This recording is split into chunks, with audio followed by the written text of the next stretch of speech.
I'm here. Hello, how are you? Hello. I was just about to explain why it's just me instead of the two of us, but I Okay. guess no, it's just, You it's okay? such no, it's just a tiny screen that, to have two people on the top of it, it would be just overwhelming. So we Yeah. kind of did a rock, paper, scissors kind of thing and decided Good. who was the one doing this, and you Good. got me. I hope you feel lucky. I'm pleased. I'm pleased with your company. Can you Why, hear me thank you. okay? No, everything is fine. Everything is fine. Okay. No, it's fine.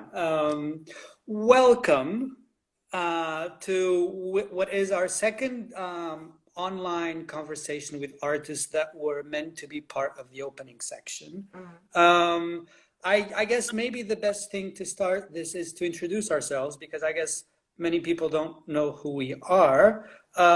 So I'm Luís Silva, and together with João Mourão, we're co-directors of Kunsthalle Lissabon, a small-scale contemporary art institution here in Lisbon, and also we're the co-curators of this year's edition of Opening at ARCO Lisbon, which unfortunately couldn't happen because, yeah, of the pandemic. So that's it. Hi everyone.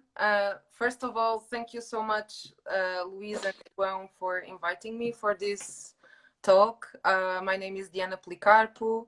I'm a visual artist, and I've been composing most of my works, sonic works, and also working a bit with music for many years. Um, and yeah, this has been like a very regular format now, so we to are a the bit more used to this. to the brink of exhaustion, but still, um, yeah, I think I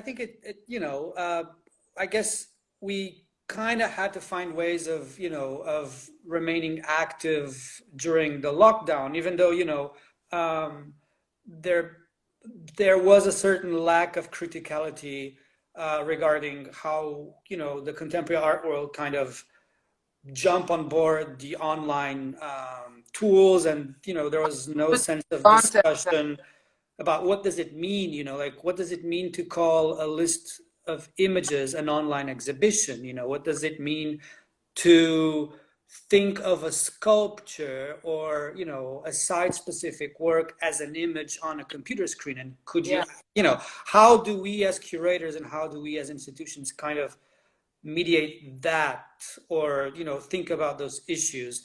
So I think the more discursive formats, just engaging in conversations, I think that's a nice way of doing things, but I'm Yeah. a bit skeptical of online exhibitions, for instance.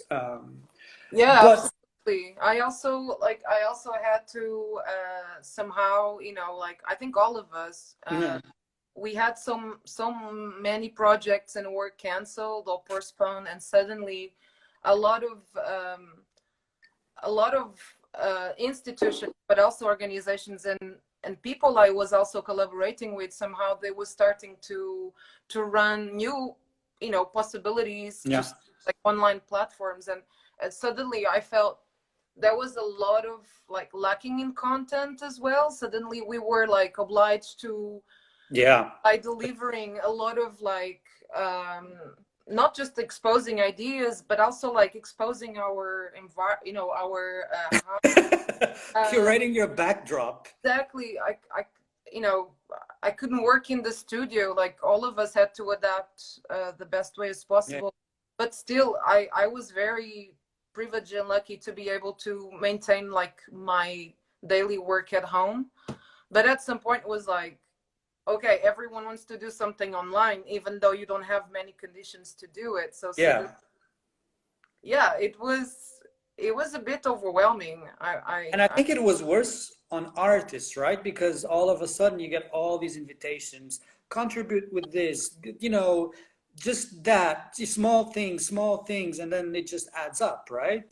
Absolutely, because also like since you have to travel a lot of the times to perform or to give a talk like this, or especially if your work is very much based in field work you were doing, Yeah. and you know, all the circumstances and tools somehow they also have to be transformed, you know, like how can we still be able to be in touch in the same ways, but also to present work in completely alien ways for us.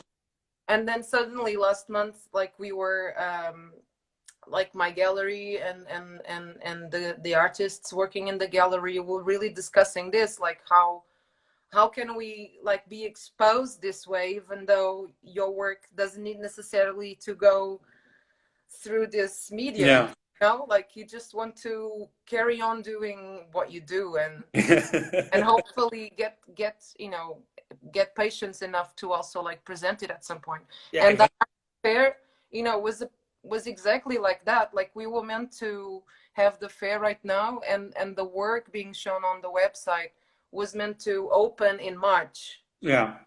So yeah, it's been a lot it's tricky, you know, and even for us, you know, working out at the section, you know, curating a section of the fair, you know, and focusing on solo projects and then really wanting to showcase them, and then all of a sudden that's not possible. And in your case, for instance, you know, what you were presenting, and you can talk a bit about it, of course, and I you know, that would be very interesting to hear you speak about your project, but it was meant to be an extension, you know, of the exhibition. So there's the exhibition, which is on right now in Porto, of course, and then there would be this kind of offshoot in Lisbon, which would be like a self-contained kind of discursive unit, but which is connected to the project up north.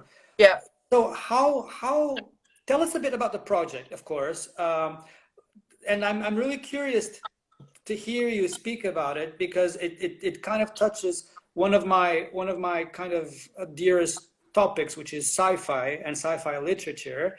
So I'm really interested in hearing you talk about it.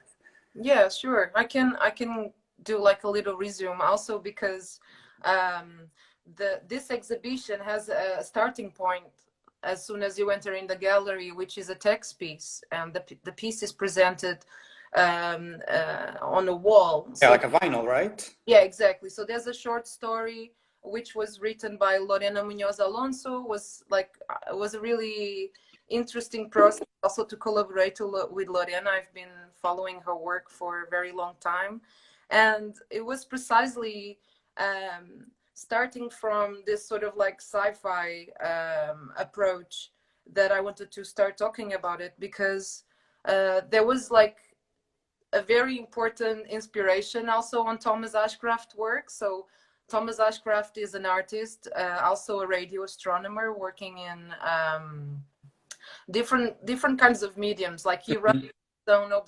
observatory in Santa Fe, and he is someone that has been working mainly like capturing like via radio waves, but also like through sort of like DIY equipment.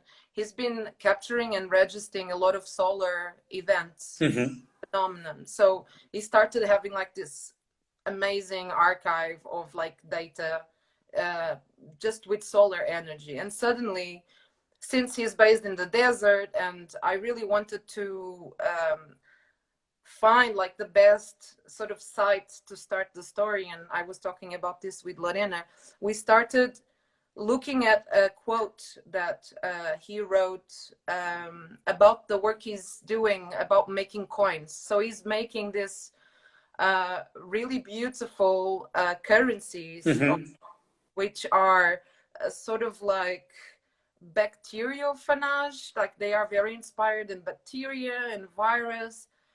And then suddenly, because I really love the objects, I really thought, wow, this should be like a really interesting way to start, maybe just by looking at his quote.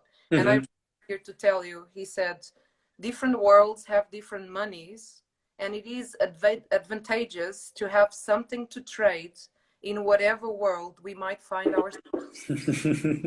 So this was really a way to create a sort of a ground and a way to start with the main character, which is called Una, and this is a character who who ran away from South Africa with some specimens of pangolin. And we know pangolin suddenly started like being, you know, speculated about like the whole starting of the virus with COVID-19. And we were like, okay, we have the sun, which is the corona itself, we have waste production, and suddenly we have pangolin. So the whole subject somehow were weaved into the storytelling. And so the story was written already with COVID, with already with the pandemic kind of everywhere. Yeah, because I mean, it started early on in China, and like somehow I was, from the previous project I showed last year, which was also concerning like, you know, this ideas of contamination, ecology through this parasite. The ADP award show, right? Yeah, exactly. So that project was already, he had already some ideas embedded from like Marcel Mauss, gift economy, and suddenly like the show that is on at the moment, I really wanted to develop the context of another exhibition I did in 2015 called Visions of Excess, and was shown in London at my dear friend's gallery, Zero Klein and Comma, by Pilangalia. And suddenly I had like a way to present some ideas via this like sonic mural, and then another sound piece that were sort of like having a narration of the story. And this exhibition started like for being very connected with ideas developed by Georges Bataille in the Accursed, which was also like his first essay on general economy. And I was really intrigued by this idea, not so much a metaphor, but this idea of solar energy and the sun as a sort of like a main energy that also like brings all the elements together. So I really developed that idea into this exhibition as well. And you also correct me if I'm wrong, but you also created different currencies, right? The sculptures. Yeah. So the sculptures that we see in the main wall of the gallery, this currencies actually they are representation of objects that we used as currency in like global trade circulation, but somehow they were inflated by colonialism, or they stopped being, you know, circulating for, you know, like for the substitution of like metals and coppers and electro and all of that. So the scale of these objects, they are not represented as original scale. They are all approximately the same size, but they symbolize one kind of currency before the money we know today, even like before and notes somehow, because now we have, you know, cryptocurrency and but it's also like in the story, since we are talking about a living animal that has been like massively trafficked, and which scales are extracted for traditional medicines, somehow they started being in the story in 200 years ahead of our time. They also started being used as currency. Since all metals disappeared, the equipment, you know, like all sort of like informatic equipment, everything was gone. Yeah. And suddenly this character started creating a way to protect this species from disappearing, for being completely extinct. But she also finds a way to fake this currency, so they are inflated in the natural way and protects the species. So suddenly the idea was like, how can we create like a fake currency in the future that mainly lives from like solar energy? So I was like, UV light is like, you know, nails, you know, like it's how to make nails extensions. Like this could be a possibility. Yeah. To fake nails. Yeah. So it's this new currency and ideas of like substituting you know, value, and also like the lives of this animal somehow became very, very connected in the script.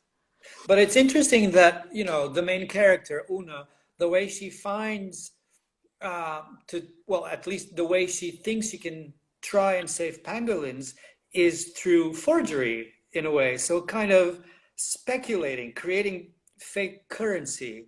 So, you know, there's a really kind of, I don't know if it was intentional or not, but you know, the way of solving an environmental problem in your narrative is through kind of destroying value and financial value through the destruction of a currency. Was that intentional, or was that just something that kind of developed through the narrative? Because then what she's doing is she's destroying a system of value. In a way, she's destroying capital in order to save a species of animals.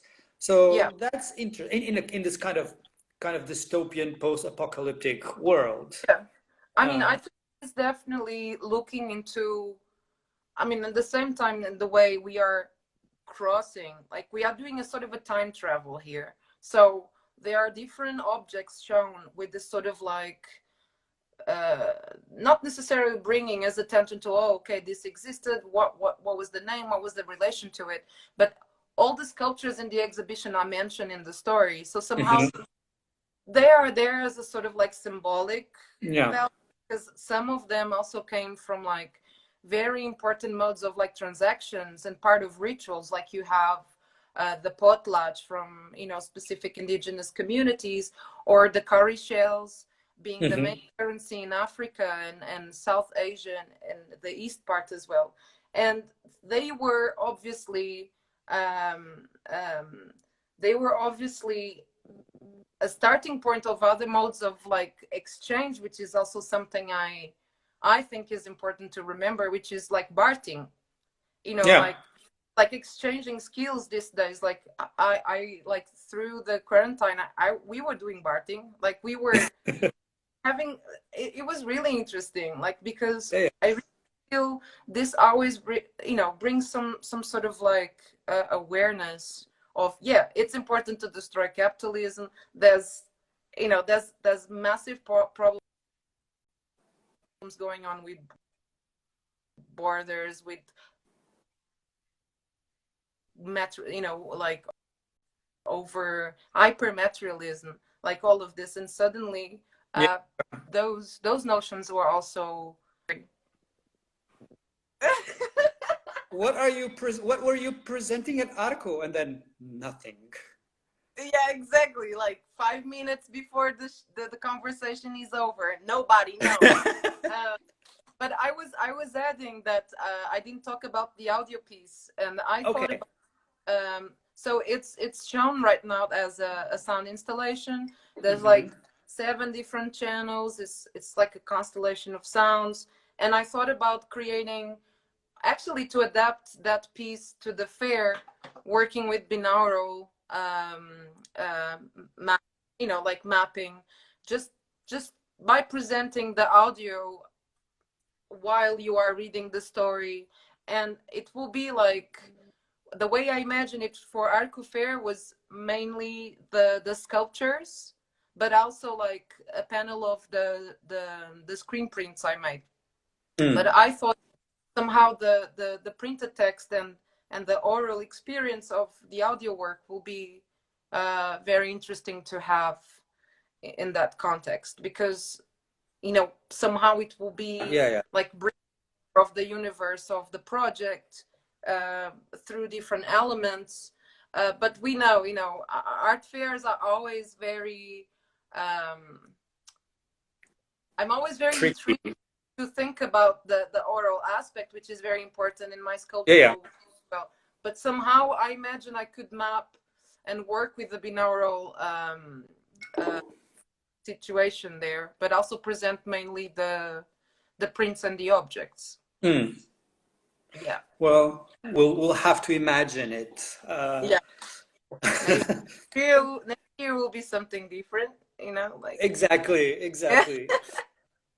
Listen, something I wanted to ask, and this is something that I'm always very curious about, and and it always fascinates me, this connection that some visual artists have sound and with music. And in your specific case, you're both a composer. You've been writing music and playing music and composing for many years, but you also have a practice as a visual artist.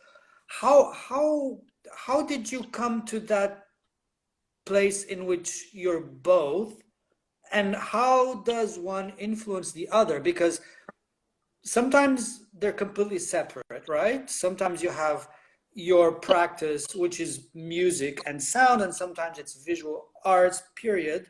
But then sometimes they do kind of mix, and you use, both in, creating and presenting very kind of immersive or multimedia installations and projects. And I'm thinking, for instance, the prize that gave the installation that gave you the prize, new artist, the EDP prize. Yeah, well, I don't really separate any my sonic practice from the visual work, and also like the fact that I studied music before I started studying arts, and continued to study like after my bachelor's, and then I did the master, etc. I was I I was already making like a very clear, not so much as a distinction, because I feel like, in the same way you're, like what you make is part of, Yeah. a bigger picture. So if, by instance, like I imagine an installation that, the text is important, the sculptures are important, somehow the drawing process is important to bring like these ideas together. I feel like the sound for me, and the sort of like the importance of listening, but also politically, like the importance of including the sound within bigger projects, in terms of like a bigger installation, by instance, is really important to me, because it feels like a ground, and things come like as a glue together. So the tools that I got from like studying music, actually they were not that groundbreaking, because somehow I just want to learn, like I was like I'm really into improvisation. I had bands before, and somehow definitely it gave me a discipline, a way of thinking that I consider like very, very valuable, in terms of like things together, and also like listening to things together. So working with multi-channel, by instance, in a sculptural way, for me had that previous spatial knowledge that was also like super helpful to put it together. But I really see the sound as a sculpture, like the way it is sort of projected and envisioned for the space. I don't really make that distinction, but I do love to collaborate, like in music as well. So someone in the comments just mentioned the fact that you're a drummer. Yeah. Well, this is it. Like the percussion, for instance, is something I still add a lot. Rhythm and pace, and there's so much like I love to apply from like playing percussion, for instance. But also I don't know, I really feel like there's a need somehow to bring voices. There's always like the presence of a voice, but also like I feel in the same way the sci-fi literature and those worlds can be imagined in a way. I really feel like sound has this this component of being very cinematic as well. It can really like bring you to a mood or to a specific place somehow. So working with electroacoustic music and with field recording, for example, was very important to show my projects like this one. Absolutely. Nice. Listen, Time? we're approaching our. It's fine. It's fine. If people are with us, it's fine. No, I just wanted, because the pandemic has been so disruptive of projects and, things we had, planned and things we were all working on. What are your plans for the future? I'm sure you had a lot of things canceled. You had a lot of things postponed, but what are your next projects? What are you working on, and when are they happening, if you know? Yeah, I have some things confirmed, and also I think like the first one that got like canceled straight away, which was going to happen in a couple of weeks, was the performance at Nottingham Contemporary for the public events, which is the part of the program Sonic Continuum, curated by Sophia Lim. Uh-huh. So that is happening online. Okay. That at some point, and then in September I already confirmed Centro Cultural de Artes Visuais de Coimbra, CAV, CAV, and then that's September, and then there's a group show in October, and then I'm already working for like a big solo exhibition at Galeria Municipal do Porto. Nice. And it's curated by Steffi Hessler. We are already working for. So this show is also traveling from Porto to Trondheim to the Kunsthalle. Nice. So I'm already. When is it happening? So is Porto in December. Okay. And it travels to Trondheim end of January, like beginning of February. So you're pretty busy. It's actually impressive. Yeah. I'm very busy, but also like I'm trying to I wish I could go to the studio. I think I can go to the studio. Well, you can now. Now you can. No? Yeah. I'm gonna get a bike because Yeah. Couldn't you walk? Because I've been walking to work. Yeah. I mean, I've been planning to walk, but to be honest, there was so many people working, taking public transports during quarantine. Like I could have do that. Unfortunately, I could work here, but now I need to risk it at some point. No, but if you walk, it's fine, right? Unless it's too far, of course. It's a bit, but I'm really looking forward because also two other projects they're happening soon, which I'm curating. It's like it's happening. I'm curating a show by Odette, so she's presenting. Nice. An exhibition in our space in Ajuda called Bardo. When is that? And I'm really looking forward to that show. It's called. So that should be end of this in March. Oh, nice. So we are book like probably a weekend end of this month or beginning of July. And please, if you are in Lisbon, do come. And I'm also. Sorry? Yes. No. If it's still in June, yes, I'll be in Lisbon in June. I'm sure it's gonna be end of June. Cool. They're gonna find like a good time. And I really want to see that. Yeah. There's a group show coming at a art platform online as well, which I'm doing, and it's all sound works by a group of artists. I'm also like pleased with this one, but we were talking about the online. So this fortunately is still online. So yeah, very good and exciting things with other people also. So it's also like doing work with them, which is great. Yeah. Nice. I listen. I'm amazed because I thought everyone was kind of like slowly kind of getting back to work, but you're full on. You have a busy year ahead of you. But also, I'm gardening. I'm planting my cabbages. Oh my God! See, that's my goal. Yeah, I want to do that. I did. Like there's something I have to say, man. Like 3 weeks, we were exchanging recipes, like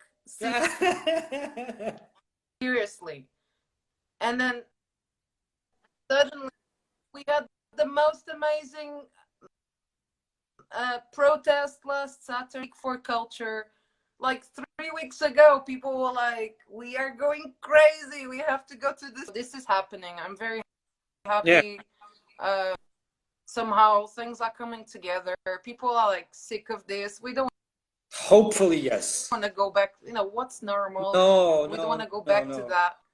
I'm hopeful, so, and I want to remain hopeful. I think that's the right feeling, that things won't go back to the same. But I'm always a bit skeptical. You know, there's this kind of inner pressure that things will go back to the same. So we need to kind of prevent that from happening somehow. But let's see. Oh, you're back. Like this. The statue. Okay, game. Oh my God. Exactly. We only have like a, a period of time, and then it kind of breaks down. It was the end. Let's do this. You know. Exactly. Let's do this. Let's make the most out of it, and before it completely collapses, let's end it. Are you there? Oh my God.